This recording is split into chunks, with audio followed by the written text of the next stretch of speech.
Well, hello everybody, and welcome to this very special sort of one-off episode of Coastal News. We are a podcast that recaps and discusses every week home and away episodes as they air on Channel 5 and 5 Star in the UK, if you didn't already know. And we're aware lately that lots of new viewers have been reaching out to us. The sad news, Neighbours ending, of course. Home and Away is going into Neighbours slot in the afternoons on Channel 5. So there's a few people sort of tuning in and giving it a go. So we thought we'd help you along the way by doing a bit of a whistle-stop tour of the bay and giving you a bit of a who's who. So my name's Si, one of the hosts, and I'm joined by Sophie, your other host, who's gonna take you through this tour of Summer Bay. So she's a podcast host, she's a journalist, investigative journalist for the podcast, and now she's a tour guide. So she's got many strings to her bow. I am turning into Marilyn with all my hats. Love it. Yeah, so exactly what you just said there. What we're going to try and do is, because obviously Home and Away has been going for a long time. For anybody that's out there that doesn't know the backstory of Home and Away, Home and Away started in 1988, and next year it'll be the 35th anniversary, which is an amazing milestone for a soap, isn't it, really? Yeah. So there's a lot of history, there's a lot of storylines that have happened, there's a lot of things that have gone on. But one of the good things about Home and Away is actually you don't need to know too much about the past and the backstory, and you can actually pick it up now and start watching it. And I think you'll get into it pretty quickly. And hopefully this podcast will help you, but basically catch up on what's going on right now so that you know where things are and you know who people are and the sets and that kind of thing. So, yeah. I wish I had something like that, Sophie, when I was starting the show. Yeah, it would have been useful to be able to pick it up. Good idea. Thank you. No worries. So, first of all, I think we should probably start with, because one of the things that people say to me, they like some of my friends that say, "Oh, I used to watch Home and Away back in the day, but I haven't seen it for years. And I wouldn't even know where to start now, and I don't understand when it's on, and don't understand the first look and all that sort of stuff." So, I think maybe for the UK viewers, if we just explain how you can watch it and about the different episodes and what they mean. I'm going to do that bit first, because I actually find this really confusing to explain to people as well. You might be able to explain it better. I'll give it a try. And Go on then. you can chip in. So we are talking about the UK here. So UK viewers can watch Home and Away on Channel 5 and 5 Star. And you can also catch episodes that have previously been played out on those channels on the My5 app as well. Although it's a bit agonising watching it on the app. So actually, I find it better on the TV, or on, if you can record the episodes and watch them from there. But the app is there if you need to catch up. It's on every weekday, Monday to Friday, and you'll hear us talk about Channel 5 Pace and 5 Star Pace because it is on 2 channels on Freeview. So because Home and Away is what they call a daytime soap, today's episode goes out first on Channel 5 at 1:45, which starts next Monday at 1:45, because they've just moved slots into that 1:45 slot. And then it's repeated on 5 Star at 6 p.m. So that is today's episode. So 1:45, it's on first on Channel 5, and then 6 o'clock, it's repeated on 5 Star. However, if you're watching on 5 Star at 6 o'clock and you hang around until 6:30, you could actually watch the next episode, so the first look episode, which then airs again at 1:45 the next day on Channel 5, and then that gets repeated at 6 o'clock on 5 Star. So it is a little bit complicated, isn't it, that bit? I don't know how better to explain that than that, really. I mean, I don't think you can do any better, but I know when it's on. Yeah. So I'm probably not your best audience. I guess the way to look at it is it's on at 1:45 and repeated again at 6 over on 5 Star. If you want to get ahead, 6:30. Yeah. And we tend to talk about the 5 Star Pace, don't we? Because we don't want to wait until the next No. next day to see what's going on. So we actually watch it at 6:30 on 5 Star, and that's the pace that we watch it. We might watch it at 6 o'clock on 5 Star as well, because we like to double watch episodes sometimes, don't we? We like to watch them again and just recap what happened. Just to but make yeah, sure. just to make sure. Yeah. So when we talk about 5 Star pace, that's because we're watching it at 6:30 on 5 Star, which is the kind of first look episode. That is probably the most complicated bit about the whole show, actually, is when it's on. I actually, I'm just not to sort of go too deep into it. I actually prefer the 5 Star pace because I it's do. in proper blocks. Yeah. What I mean, one that's the latest episode, so you're ahead, Yeah. But it's in proper blocks. So like a Friday cliffhanger happens on a Friday on Yes. 5 Star. It does. Yeah. Where Like tonight, it did. Yeah. Yeah, and then like the coming up Yeah. trailer at the end of the episode gives you sort of a glimpse at the whole week ahead. Whereas that happens on a Monday over on the 1:45 Channel 5 show. It just doesn't feel so. Monday ends up being some mad cliffhanger over on Channel 5 Yeah. that's supposed to have been on a Friday. So Yeah. for me, not to confuse anybody, watch it wherever you want to watch it. You'll be in pace. But Yeah. it works nicer for me as a fan. Yeah. To stick for the 6:30. Yeah. I prefer that time slot just because it's convenient for my my lifestyle, I guess. That's when I'm sitting down and watching the TV. I'm not really a lunchtime TV watcher, so that's why it suits me. But yes, as hopefully that makes sense. Go back and listen to that bit again, because I know it's complicated. It's complicated to get your head around. So that's talking about today's sort of pace of Home and Away. If you are interested in going back in time, back to the first couple of years of Home and Away, they're actually on Amazon Prime, aren't they? They're actually on Amazon Prime, free to watch. So if you want to go back and watch it from the beginning for the first 2 years, you can actually do that. Did you say there's 200 episodes on there? The first 2 seasons, Yeah. It's nuts. I mean, it took me a long time, but they're there. Amazon Prime, 80s nostalgia. Get on it. Marilyn's perm. Yeah. Yes, I know. And I can't wait to watch it myself. I need to get around to doing that. And watching it. Morgan, Celia, and Sally, and Milko. Yeah, all the greats. It's like a time capsule. So if you knew it back then and you're a lapsed viewer and you want to go back and have a bit of nostalgia, then it's on Amazon Prime as well.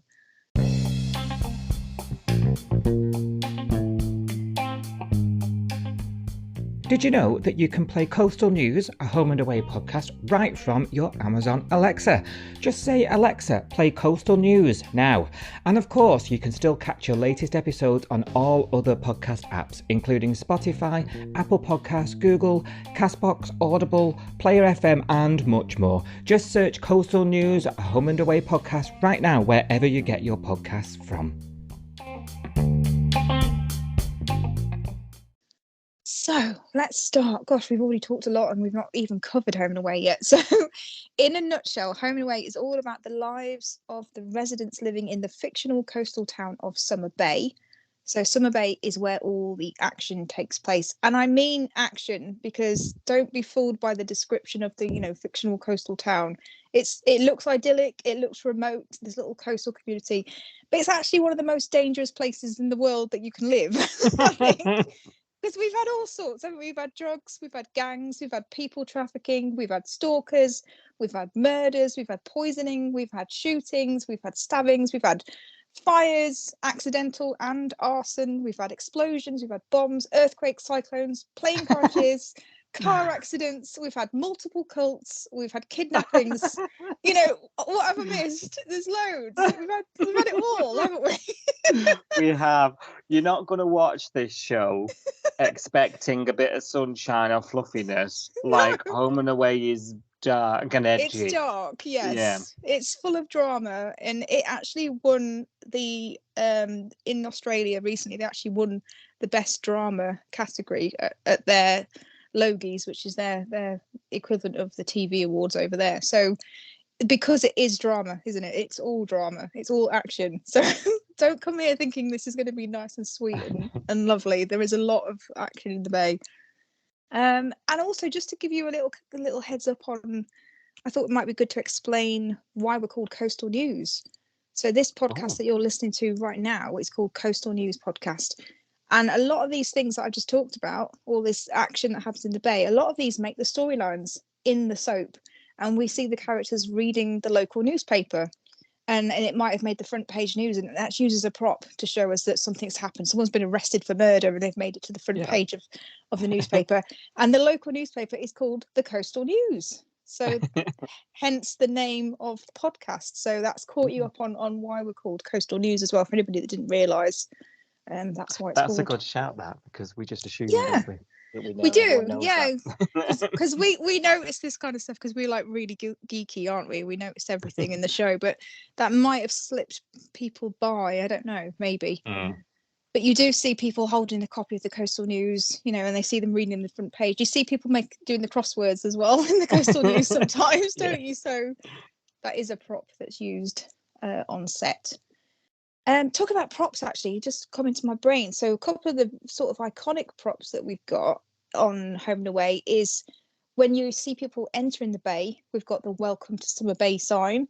And when you see them leaving, you see the You Are Now Leaving Summer Bay sign. So there's lots of these like storytelling props in Home and Away, these classic props that have been there since day one that you'll see in the background when you start to watch it and notice these things. Yeah. So, the burger phone at the diner. I know, classic. They're all still there. You've got to have a keen eye. Yeah, look in the background and you'll see lots of interesting things and storytelling props and that kind of stuff. It's quite visual, isn't it, this show? Quite visual with its sort of storytelling. So where are we? So filming locations, let's talk about that. So I've just said it's based in Summer Bay. So we'll talk you through what's in Summer Bay. But in real life, the location is Sydney's Northern Beaches district. So this includes Palm Beach, because obviously you can't have a coastal town without a lovely beach, can you? That'd be a bit daft. Absolutely not. Yeah. So the beach is actually one of the main sets, isn't it, really? And the beach and the surrounding area are used as like a set or filming location. So you'll notice with Home and Away as well, not just sort of scenes on the beach where people are acting a scene, but we get lots of these gorgeous shots of the seaside as well, and in between scenes. And you might see shots of the beach or the cliffs or the lighthouse. You might see surfers or dolphins or boats. And these are used to sort of move from between scenes. And sometimes they're indicating like a time shift, like you might see a sunset over the ocean, or you might see a sunrise, so that we know it's now nighttime or it's now morning. And that's sort of used as a storytelling. But they're really important because this soap, if you compare it to a UK soap, it runs at a much faster pace. Yes. So you might cover in an episode, a 30-minute episode, you might cover 2 or 3 days. Yes. Of the story. So it's really important that when the sun rises and sets. you know it's the next day. And like you say, it's really nice on the eye. One of a few soaps, the UK soaps don't film on location very often. It's filmed on location every week on this like you say, in Palm Beach, gorgeous, and we get to see the scenery every episode. It's gorgeous. I actually really like those bits. The bits in between the scenes where we get to see the aerial shots of everything. It just looks amazing. I I know. That's the way Have you you ever want done to it? live. Oh, that's a new one. Yes, there was one recently. Like it was above loads of boats, and I was like, "Ooh, I've not seen that one before." So sad. That one used to be the title sequence. Yeah. I love it. I just love all it's such a gorgeous location. It's so aspirational. It's so coming from the middle of England. It's somewhere that I'd love to live. Not the spiders and stuff, but the beach and the sea. Oh, I'd love that. So lots of the scenes are filmed outside on the beach, but also close to the beach we've got quite a big set, really, with multiple kind of filming scenes, I guess, that happen there. So next to the beach we've got a pier where loads of outdoor scenes also take place. So if it's outside, it's usually on the beach or it's on the pier. And the pier is used kind of like as a romantic storytelling prop. So if you want to take your new beau for a romantic picnic under the stars, you go down to the pier. Or if you conversely, if you're going through something awful like a breakup or some kind of heartache, you might see a character on the pier looking, wistfully over the ocean. It's used for that, isn't it, to denote like happiness and sadness and reflectiveness and all that sort of stuff. So that's a lovely outside place to be as well. So just next to the pier, we have the aptly named Pier Diner. And the diner's actually been in the show since the beginning, but it's changed names and changed locations, so it's not the original diner. But the diner is one of 2 places where the residents of the bay can go and buy food and drink, eat in or take away. And you'll see lots of scenes in the diner, people ordering coffee and cake or burgers if it's lunchtime, or they might pop in after work and pick up a lasagna to take home. At the moment, a moussaka. A moussaka, yeah, it's a moussaka. At the moment, we've also got a coffee cart, which is a strange one to explain. So, long story short, the building that the diner is supposed to be in the show is being renovated in real life. So we've actually got a coffee cart now, which is supposed to be instead of the diner, but we've actually got both at the moment, which is really confusing. There's coffee being sold inside, outside, anywhere you everywhere. Name it. Just roll with it. Just go with it. So there's a diner, but the people that work in the diner, who we'll talk through in a minute, they also run the coffee cart, which is outside as well. So you'll see that. And you'll see the diner every episode. Yeah, pretty much. Right.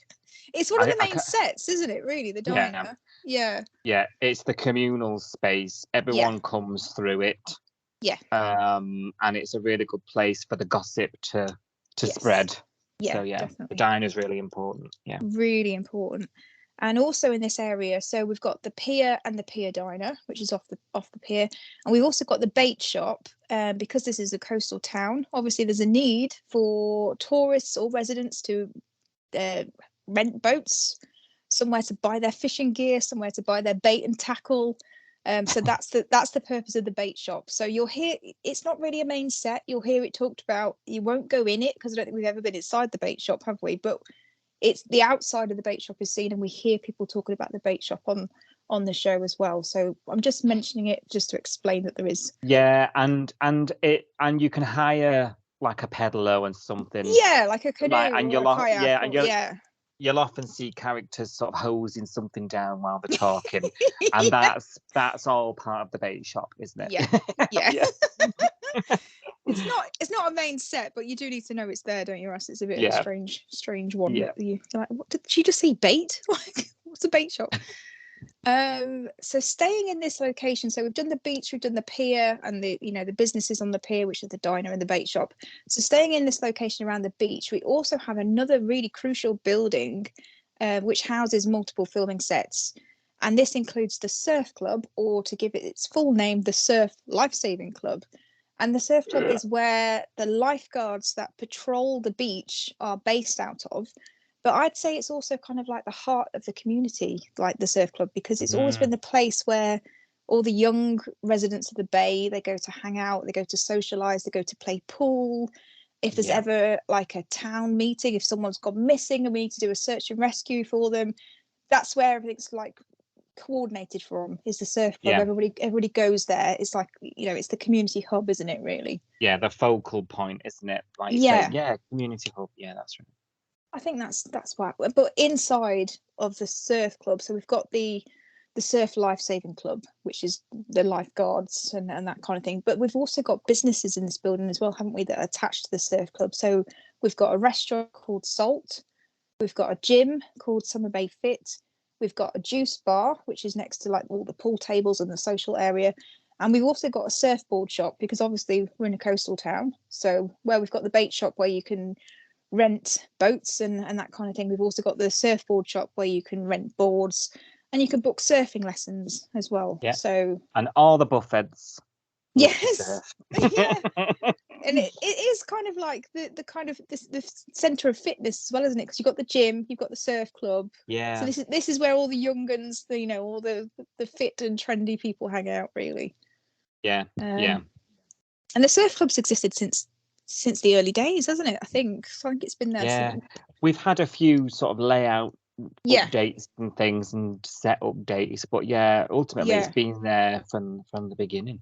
Yeah. It has. Yeah.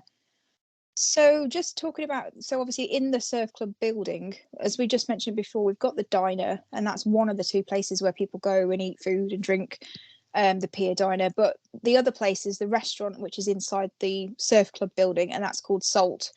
And it's a bit more upmarket, would you say, than the diner? Yeah. The diner is kind of like home cooked grub, mostly during the day. You can go in there from the beach in your shorts and a t-shirt and just grab something quickly.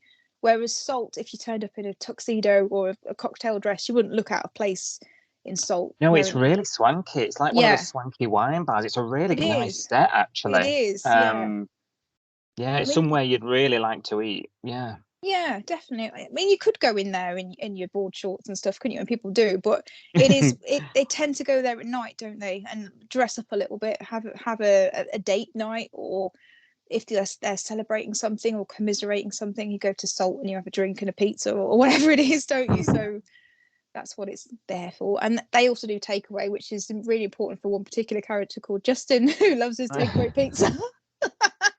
It's really good. You know, you'll have the family meals. You know, there's the restaurant that everybody goes to. Yes.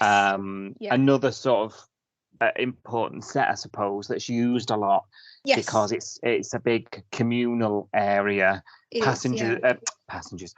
Characters will cross paths in the restaurant, and interweave into each other's stories, just like they do at the diner. Yeah, because there might not be much call for them to meet or know each other without these places, because they might not ever come across each other in their working lives or anything like that. So these are where you meet your neighbours, really, isn't it? Absolutely. Meet people you wouldn't ordinarily see, in your day-to-day life. You see them in the surf club or in the restaurant Salt. So one other sort of more minor business to mention in Summer Bay is the Summer Bay Auto, which is the garage. So this is like a car garage, basically, or van garage. Motorbikes, maybe, I don't know what they actually fix. It's mainly cars that we see in there, don't we? So if one of the residents of the bay has got a problem with their car, they can take it to Summer Bay Auto and get that fixed. So it is a set that exists. It's not something that's there every day. And I feel like it's never been really explained, but I feel like it's sort of out of town a bit. I think I don't think it's near the. I don't think it's near the surf club or near the beach, is it? I think it's a drive. Yeah. Which is ironic, really, considering that if you've got a problem with your car, you can't drive it there. But never mind. I think it is a little bit of a drive away. It's not really explicitly explained where it is, but we get the feeling it's not close to the others. Yeah. No, definitely not. So that's not all of Summer Bay. We'll come on to, there's some other sets in Summer Bay that we'll come on to in a minute. But just to give you a recap, there are other places that are talked about on the show. So Summer Bay is where all the action takes place. But you will hear people talk about Yabby Creek. Now, Yabby Creek is a suburb or a town, I guess, that's talked about quite a lot on the show. We don't see an awful lot of Yabby Creek, but it is talked about. And we do have a couple of sets based in Yabby Creek. One of them is the hospital, the Northern Districts Hospital, and one of them is the police station as well. So those are two sets that actually the hospital has been used a lot, hasn't it, over the last couple of years? Yeah. Because a lot of the cast that have been on the show recently have been doctors, nurses, paramedics, and a lot of those have actually left now. So we don't really know how much the hospital is going to be used going forward. It may not be in the show as much now. But it is worth knowing that they have got a set that is the hospital, and they have got the police station as well, and they are based in Yabby Creek. And you will hear people talk about Yabby Creek. They'll go shopping to Yabby Creek. I can't talk. Yabby Creek. They'll go to the cinema. It's more of a bigger city. It's a bigger city than Summer Bay. They go there to go shopping or have a night out and that kind of thing, don't they? Yeah, it sounds much bigger, but busier, and that's where Yeah. you need to go to get things. Yeah. Yes, I think there's like a Um, mall and shopping and yeah. all that kind of thing. The So characters will pop off down there yeah, to go so get whatever. you might Yeah. hear someone say, "Where's so and so?" Oh, they've gone to Abbey Creek for some shoes or whatever. Yeah. Yeah, that's what you'll hear it for. And then a couple of other places you might hear mentioned, but I don't think we ever really go there. Well, not often. Is Mangrove River, which it has been fairly popular on the show for a few reasons. So Mangrove River is a place nearby that it has been associated with gangs, I guess, and criminal activity. Yeah. And characters coming to the bay from Mangrove River tend to be wrong uns from the wrong side of the track, probably caught up Yeah. in dodgy dealings and that kind of thing. So we have characters in the past that have been called the River Boys that have come from Mangrove River. So if you ever hear of that phrase River Boys on the show, we've only got one River Boy left on the show who's actually gone for the most part on the straight and narrow. He's a good guy, isn't he, really? Now Yeah, he's come good. Yeah, he's but come you're good. right, man. You don't want to get on the bus to Mangrove River. You'll Not never come really. back. Not really, no. So that's like the yeah. wrong side of the tracks, isn't it? Where people from Yeah. Mangrove River are from. And also Reefton Lakes is a place that gets mentioned occasionally. We don't go to Reefton Lakes, do we? I don't think ever. We just hear it mentioned. Again, it's somewhere where if a new character's been introduced, they might say, "Oh, I've come from Reefton Lakes," or they might say, "My mum and dad are from Reefton Lakes," or something. It's just one of those places that's mentioned on the show. That's yeah.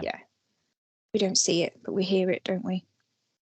Absolutely. So that is a little bit of the locations. And obviously we just talked through the businesses. So we talked about all the businesses that are in the bay, but it would be remiss of us to mention another business, which is the caravan park.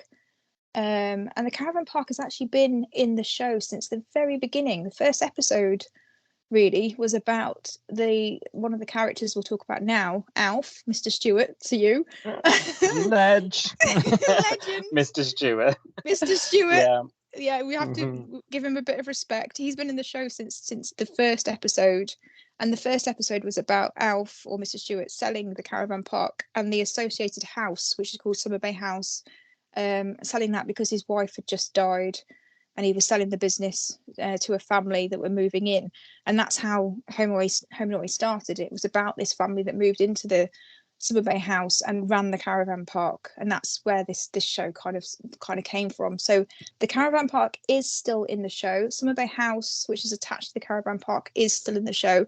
Mr. Stewart, or Alf, he owns it again currently, so he owns the caravan park. The caravan park used to be in every episode, didn't it? Used to be a main set, but we don't see much of the caravan park anymore, I don't think. Is that fair to say? Yeah, we got.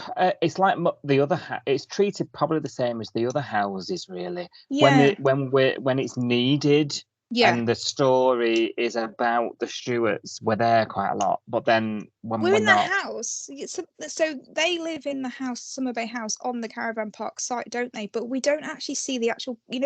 Years ago we used to see a lot of action in the caravan park. People in their vans, outside their vans, cooking. Lots of social activities, kicking a football round or playing volleyball or whatever in the caravan park. We don't see as much of that anymore. So I think for anybody coming into this now, useful to know there is a caravan park. Useful to know that it's the Stewart family, Mr. Stewart, Alf, that runs it. But I think apart from that set isn't in it that often. Yeah, really. Norma, you'll see a bit of the caravans when because the caravan park is great for visitors, guest characters, because people go to Summer Bay on holiday. It's a coastal town. Yeah. People come and they pass through. So where they're going to sleep, they'll sleep in a caravan. So it's useful to know it's still there. Yeah, and the only other option, that's a good point actually, because the only other option, if you're not staying in a caravan and renting a caravan, if you're stopping temporarily in Summer Bay, the only other place you've got is the motel, which is another set that's used very rarely. And normally it's a character sort of absconds to the motel to hide. If you've broken the law, you go to the motel. and we think that exists sort of out on the highway, out of town, somewhere between Summer Bay and Abbey Creek, I think. Somewhere between Summer Bay and hell. It doesn't look very nice, does it, that motel? But there we go. If it's seedy. A little bit seedy. Okay. So that's the caravan park. And as I said, there is a house attached to the caravan park. So the owners of the caravan park live in Summer Bay House. And that's the Stewart family. So Mr. Stewart, or Alf Stewart to you, because he likes to be respected. He runs the caravan park. He also owns the aforementioned bait shop that we talked about earlier. So he is massively into his fishing. He loves his boats and his fishing. So he owns the bait shop and he runs that. And he's also surf club president. So we mentioned the surf club earlier as well. And Alf Stewart is the surf club president. So Elected. He's got elected as well. And like I say, he's a legend. He's been in it from day one. Everybody loves Alf. He's your TV dad. Chances are you'll know him. Yeah. You probably will have heard of him. I think you have to be growing up under a rock not to know of Mr. Stewart. But he's kind of like the cantankerous old man, but he's really wise, and he's been around the block. He's got good advice, and he takes people under his wing, and he's got his own way of doing things. And yeah, that's just Alf in a nutshell. We got anything else to say about Alf before we move on? No. Okay, so the next person that lives in Summer Bay House is Martha. Now, Martha is Alf's wife. Oh my God, what do we say about Martha? So, in a nutshell, when Summer Bay first started, when Home and Away first started, and Alf was selling his caravan park that he now lives in again, he was selling it because Martha had died. Now, yeah, Martha isn't dead. Martha faked her death. She's back living in the caravan park in Summer Bay House. She's back living with Alf. She's married to Alf again. So we're just going to have to just run with that, guys, because it's a lot of backstory. Look it up, maybe. Yeah, look it up. Yeah. Google it. So Martha and Alf are a husband and wife. Martha actually owns another property in Merimbula, which is another place that you'll hear mentioned. And because Alf is he 70 in real life? The guy that plays him, Ray, I can't remember. He's like around 70 odd. He isn't full-time cast member, and when he needs to be written out of the show because he's part-time, him and Martha will run off to her house in Merimbula, and they'll go and stay there. They're actually there right now. So if you're watching Home and Away right now, you won't see Alf or Martha. They've actually run off to Merimbula, and Martha's got another child called Kieran, who lives in Merimbula as well, who's occasionally mentioned. But Alf and Martha have got a daughter called Rue, and Rue also lives with them in Summer Bay House at the caravan park, and she helps them run the caravan park. She also helps them run the bait shop, and does all that kind of stuff as well. I don't think she's got another role, has she? I think she just helps family businesses, doesn't she, really? Yeah, she used to be a teacher, but that's no longer. She used to be a lot of things. She used to be a wedding planner. She used to be a teacher. She used to be a counsellor. She used to be a lot of things, didn't she? But now she just kind of hangs around the bait shop and the caravan park and helps out her dad, Alf, with all of those tasks and stuff. Now, another person that lives in Summer Bay House at the caravan park is Marilyn, who we love. We love Marilyn, don't we? Yeah. Marilyn's been in Home and Away for a long, long time. She had a break, and she actually, for those of you that watch other soaps, she was in Emmerdale. I don't know her character name, actually, from Emmerdale, because I never watched it. Louise? Oh, was it? I think it's Louise. Yeah. So she was actually had a stint over here. She was in Emmerdale for a while, but now she's back in the Bay, back where she belongs. We love Marilyn, don't we? Marilyn works in the diner. So we mentioned the diner earlier, the Pier Diner. Marilyn works in there. Does she have a stake in the diner, or does she just work there? I can't remember. No, she's just an employee. Yeah, just an employee. So she works in the diner. A little bit about Marilyn. She's a little bit ditzy. She likes her tarot cards. She likes her meditation, and she's a bit of a hippie trippy kind of character, but she's lovely. She's just thoroughly nice, isn't she, Marilyn? You can't say better things about her. And she provides a lot of the comic relief on the show.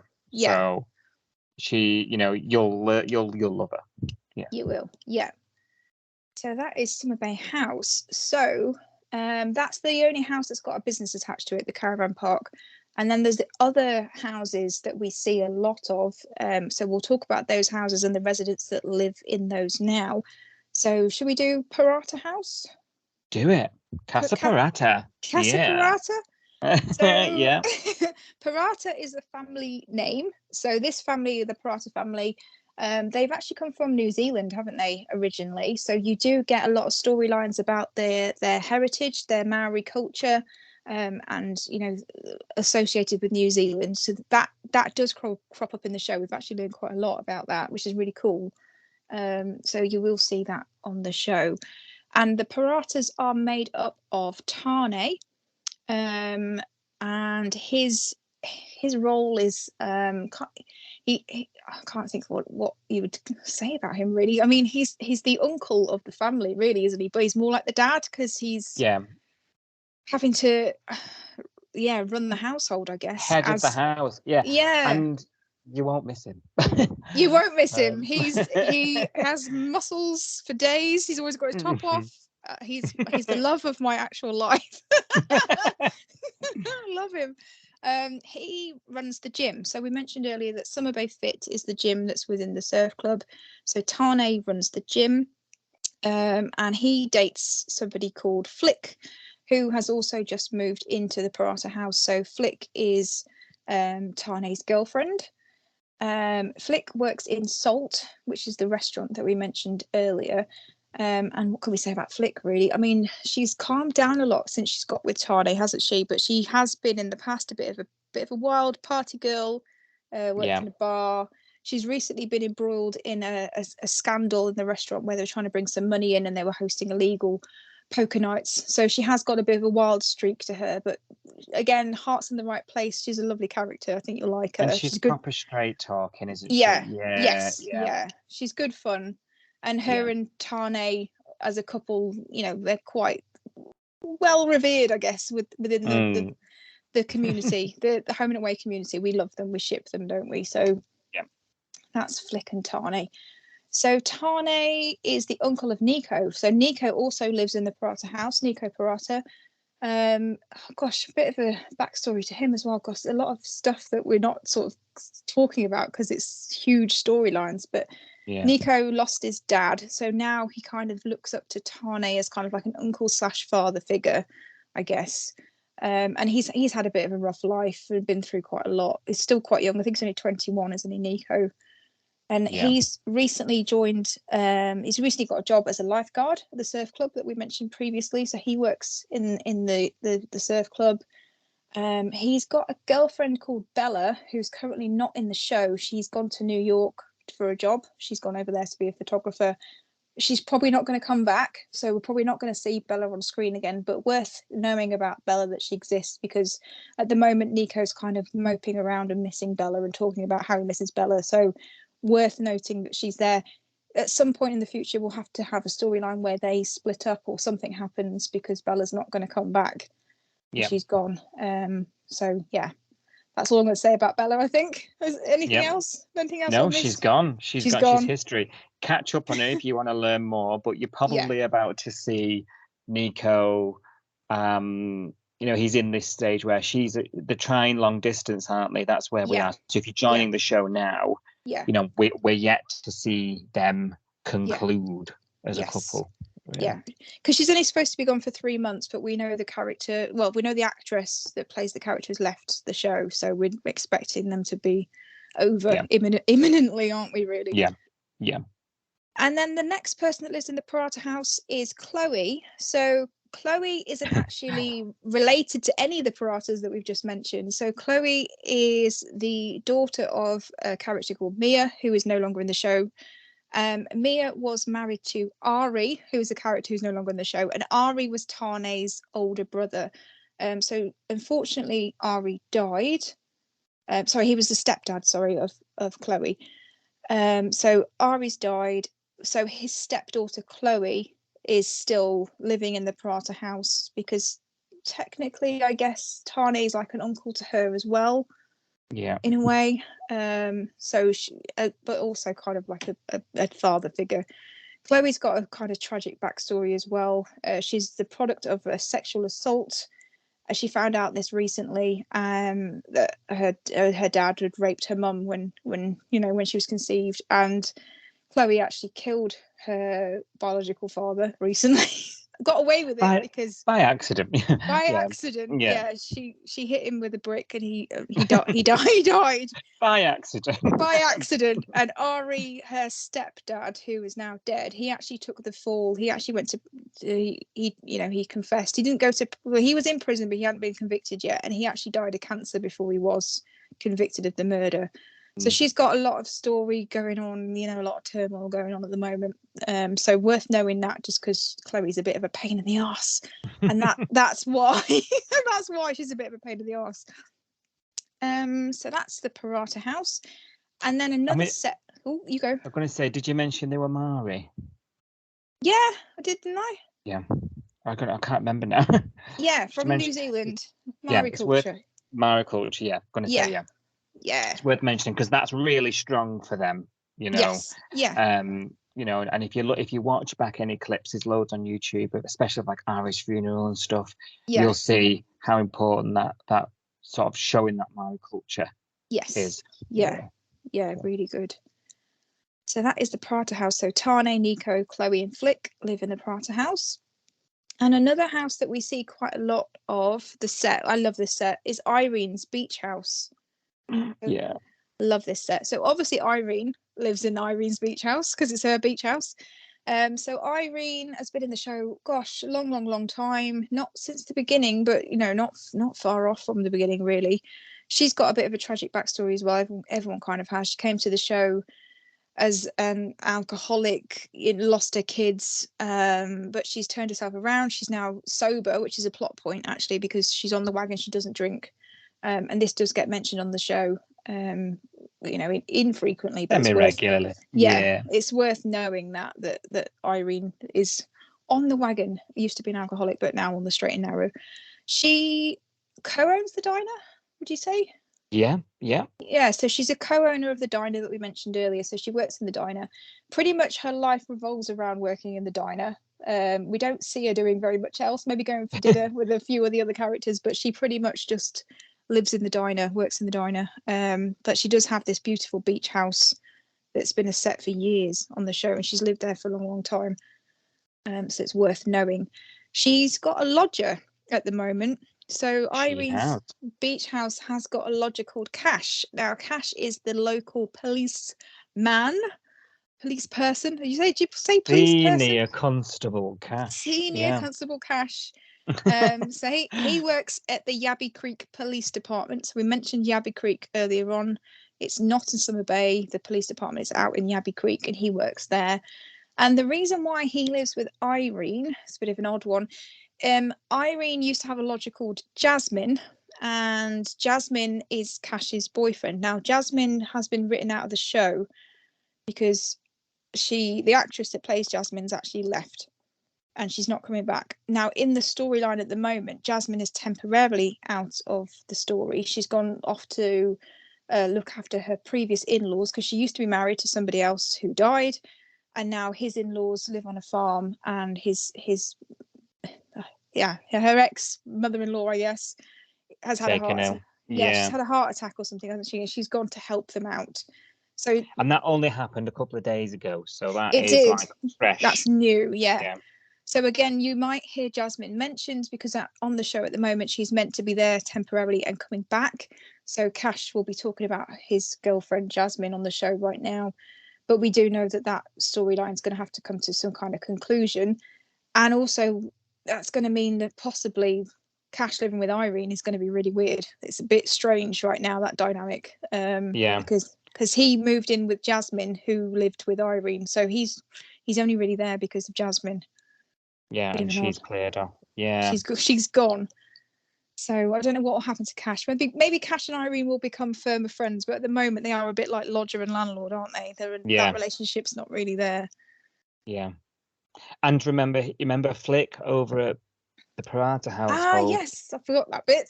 She is his sister. Yes, yeah. So Flick that goes out with Tane, the one that was works in Salt, and she's a bit of a wild girl, and got involved with the poker nights at the Salt restaurant. She's Cash's sister, and they've got a bit of a tragic backstory as well. So their mum died when they were very, very young, and their dad couldn't cope. He got into debt, and he actually died by suicide when they were very young as well. So they've got a very tragic backstory, and that comes up a lot, I guess, in the storyline. How they've got over that, and how their relationship has developed since then as well. So that's just worth knowing, a bit of background on them. Absolutely. Yeah, and outside of Irene, he's got other ties in the bay. He's got Philip. Yeah. Yes. And actually, especially those lapsed viewers, you were talking about that earlier. Coming back to the show used to be one way, and the show is still at the heart of it. Is about these people from broken families, through whatever tragedy, through whatever real, like that, like Cash and Flick's backstory. So we may not be full of the kids that you're used to seeing, but that sort of, coming from what's the word I'm looking for? An unconventional upbringing. Most people have had. So I've got some mad backstory, and they sort of lost people that find their way to the bay. That's still a thing. Yeah, definitely. That there's a lot of characters with traumatic upbringings or something traumatic that happened to them before they got to the bay. There's a lot of that, isn't there? Because it does, make storylines. So absolutely. Absolutely. So Irene's house is Irene and Cash, as we just said. So then on to the next house that we see quite a lot in the show is John. So John Palmer, he currently lives on his own, rattles around his house. He's how old do we say John is? Was John 50s or 60s? I don't know. Gosh, 60s he's there. Yeah, 60s. So he's an older gentleman. He's a very funny character. He provides some of the light relief and comedy in the show. But he kind of puts his foot in his mouth quite a lot, I guess. And he has some of the really funny one-liners in the show as well. So he currently lives on his own, but his house is used as a set, not that regularly, but people do pop around to John and ask his advice and that kind of thing. We do see him in his house for those reasons. John, and his house is situated opposite. Oh, the Paratas. Yes. Yeah, in the same cul-de-sac. Yeah, which is a plot point actually, because John is a bit of a nosy neighbour, isn't he? And he actually has, I think he has set up a neighbourhood watch, and he likes to keep an eye out on, particularly on the Parata family, because yes, he likes to keep an eye on them. He's a bit of a curtain twitcher. Yeah, absolutely. But the good thing about John is he also, this is going to sound really weird, has a keen interest in the young people in the bay, but he likes to take young uns under his wing. He particularly likes young uns that have got a bit of a troubled backstory, and he likes to offer them, his sagely world advice, which isn't always a brilliant advice. Occasionally he gets it really, really good advice, but he does like to sort of help out the waifs and strays that end up in the bay as well, which is a nice trait for John. He's a lovely character, but he is a little bit lonely and we're a bit worried about John. But John works in the surf club.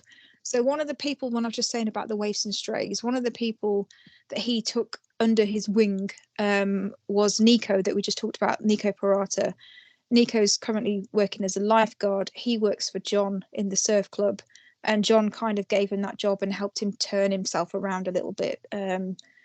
After Nico lost, like I say, he lost his dad, and then he lost his uncle as well. That was kind of like his second dad. So Nico's had a lot of tragedy, and Don kind of swooped in and has built him up a little bit and given him a bit of a purpose, and he trained him as a lifeguard. So that's John in a nutshell. Anything else about John that we need to? No. I'm sure people will draw their own conclusions. Yeah, true. Definitely. And then we're off to Justin and Leah's house. So Justin and Leah are a couple. Justin runs Summer Bay Auto, which is the garage that we mentioned earlier. So he's a mechanic, and Leah is a co-owner with Irene in the diner. So we see a lot of scenes with Leah and Irene and Marilyn, who all work in the diner together. And Justin works in the garage, and Justin also lives with Theo, who is Leah's nephew. Leah's nephew, but Theo works for Justin in the garage as a mechanic. Was a trainee mechanic, isn't he? Because he's doing his college work at the moment. So Theo kind of turned up on Justin and Leah's doorstep recently. He'd kind of had a fallout with his dad, and he turned up at his auntie Leah's house and wanted to be taken in. And his backstory is that his dad was being physically and also verbally abusive to him for years, and nobody knew about it, and it's only just come to light. So he's turned up a little bit broken and a little bit traumatized by his past, but he's now turning himself around because he came in as a kind of cocky, overconfident, kind of annoying young guy, didn't he? Yeah. And he was doing a lot of pranks and getting himself into a lot of scrapes and, you know, that kind of thing, because he was acting out after the upbringing that he'd had. But now he's living with Justin and Leah, and they've really turned him around. Justin's given him this trainee mechanic job at his garage, and he's working on his college work, basically, to become a fully trained mechanic. Anything else about those guys? Justin, Leah, and Theo? No? That them covered? No. Should we mention that Leah's Greek? That's quite a... Leah comes from a Greek family, doesn't she? So we hear her talk about moussaka and Greek culture and cooking. So Leah's really into selling dish in the diner. In the diner is the moussaka. Everybody loves it. So I think that's them in a nutshell. Yeah. And then they have a dog called Buddy that you never see. But I forgot about Buddy. Yeah, we don't see Buddy. Hopefully someone's walking Buddy, because they never seem to. But we'll never know. I think that's the only pet we've got on the bay as well, isn't it? The only dog. There's no cats. No. So that's their house. And then we've got the farmhouse, which is a set that we see quite a lot. And Ziggy and Dean live in the farmhouse. It's actually Ziggy's family that owns it, but she's the only one currently of her family that's still in the bay. So Ziggy is a mechanic. She works for Justin at the Summer Bay Auto Garage, and she lives with Dean. Dean owns the surfboard shop, or the board shop, which is in the surf club, which actually was owned by Ziggy's dad originally, wasn't it? I don't know if he still owns it or whether Dean owns it outright now. I can't remember. I think he sold it to him, didn't he? Yeah, I think so, because it used to be called Ben's Boards, didn't it? Yeah. And now it's just the board shop. So Ziggy's the mechanic. Dean runs the surfboard shop, or the board shop. Now, we mentioned earlier Mangrove River, and we said that Mangrove River is a nearby sort of town to Summer Bay, where people from the wrong side of the tracks come from. We've had a lot of bad boys come from Mangrove River, in particular the gang, the criminal gang called the River Boys.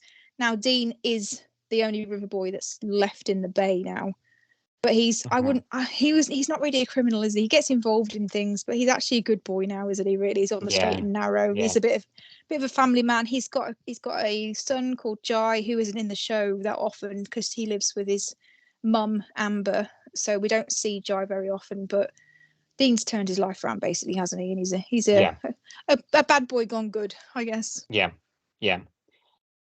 And then we've got currently in Dean's farmhouse at the moment, Ziggy and Dean's farmhouse, we've got Mac, and Mac is the half sister of Dean, and Mac owns the restaurant. So Mac owns Salt.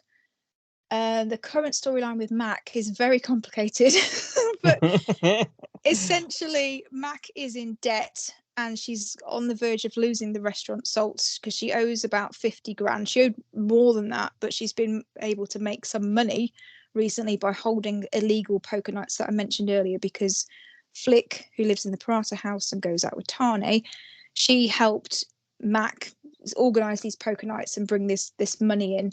And unfortunately that all came to light, and Mac had to go to court this week actually and plead guilty for having these illegal poker nights in her restaurant and trying to pay off her debt. So that's the storyline that's going on at the moment with Mac. She's still in debt, but she's managed to get away with a fine, which isn't going to help her pay off her debts that she already owes. And she's got a bit of a slap on the wrist and told to behave, basically, good behaviour bond.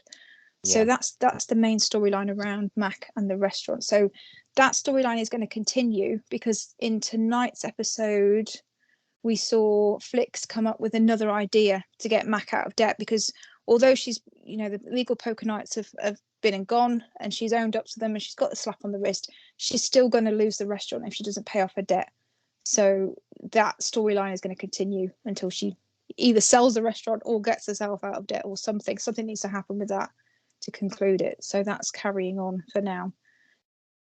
Special mention to Bella as well. So mentioned Nico earlier has got this girlfriend called Bella that's currently in New York, supposed to be there for 3 months. When she was living in Summer Bay, she was actually living with Siggy and Dean in the farmhouse. So they will mention her as well, because Dean is kind of like a brother to her. They're not related, but Dean was best friends with Bella's brother, and he has known Bella all her life pretty much, and he's a bit like a brother to her. So he probably will mention her on the show until we know that she's definitely not. Grew up. Yeah, They all did, grew up yeah. in Mangrove River together. They did, And yeah. He's promised to look after her, so yeah, he will talk about her. Yeah. So that will be mentioned, but I don't think we'll see Bella back on the show again now. And then there's 2 more characters. I know that's a lot of characters to take in, but there's 2 more characters left on my list that we haven't talked about yet, and that's because they're a bit random at the moment. We're not really sure what's going to happen with these characters because they're new to the Bay, and the reason why they came to the Bay was because of Jasmine, who we mentioned earlier. Jasmine is the policeman, Cash's girlfriend. She's currently not in the story at the moment, and we know the actress has left the show, so she's not going to be coming back either, and we're still waiting for that end of Cash and Jasmine's relationship. But Rose and Xander are new characters to the Bay that came looking for Jasmine because they found out recently that they're actually related to her. So Xander is Jasmine's half brother, and Rose is Xander's half sister. Now, Rose isn't actually related to Jasmine, but they're all calling each other brother and sister because it's a lot easier than actually explaining that family dynamic. Yeah. So just Rose and Xander, just think of them as Jasmine's brother or half brother and half sister. So Xander is a paramedic. So he's currently working at the Northern Districts Hospital, which we mentioned ages ago in the episode earlier on, which is in Yabby Creek. So that's that hospital set that we don't know what's going to happen, because currently he's the only character in the Bay that works at the hospital. We did have doctors and nurses and other people working there, but at the moment Xander's the only one that I can think of that works in the hospital. And then Rose is a police person. What do we say? Is it gender neutral now? Police person? Yeah, I don't know. I don't know. Police woman. Copper. Bobby. Yeah, copper. There we go. That'll do. She's a copper, so she works with Cash in the Abbey Creek police station, and there's a bit of a storyline going on there at the moment because Cash is going out with Jasmine. Rose is, for want of a better word, Jasmine's new sister, and Rose has a crush on Cash, and they work together. And that storyline is playing out right now, so we don't know how that's going to end up, do we? We don't. Love triangle. It is a little bit.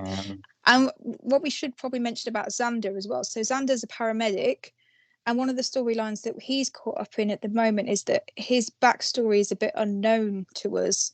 He's coming across a bit creepy, a bit obsessive. He's getting a bit too involved with his patients. And a bit too, I don't know what the word is, obsessive with their diagnoses and their illnesses and that kind of thing, and visiting them in the hospital. I mean, he's a paramedic. He's supposed to be, going to emergencies and delivering patients to the hospital, but he's hanging around the hospital after he's delivered them and finding out what's wrong with them and wanting to help them and taking them flowers, and it's all a little bit creepy. So we're not really sure what's going on with Xander because he's brand new to the Bay. We don't know a lot about him yet. And neither we don't know much about space, Rose. I guess. Yeah, definitely. Yeah, all a bit odd. Definitely. And I think that's everybody on the list. So that was a lot of information, wasn't it?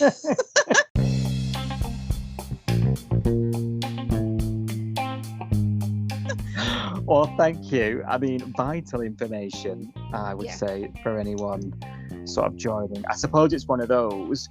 Hopefully this is somewhat useful if you're joining us now, and you're watching the show and thinking, who's that? Listen back to this and we'll give you a little bit of context into who's and what's where, who's who and what's what. So thank you, really appreciate it. I'm sure listeners will as well. And it's worth mentioning as well that this isn't our usual podcast episode.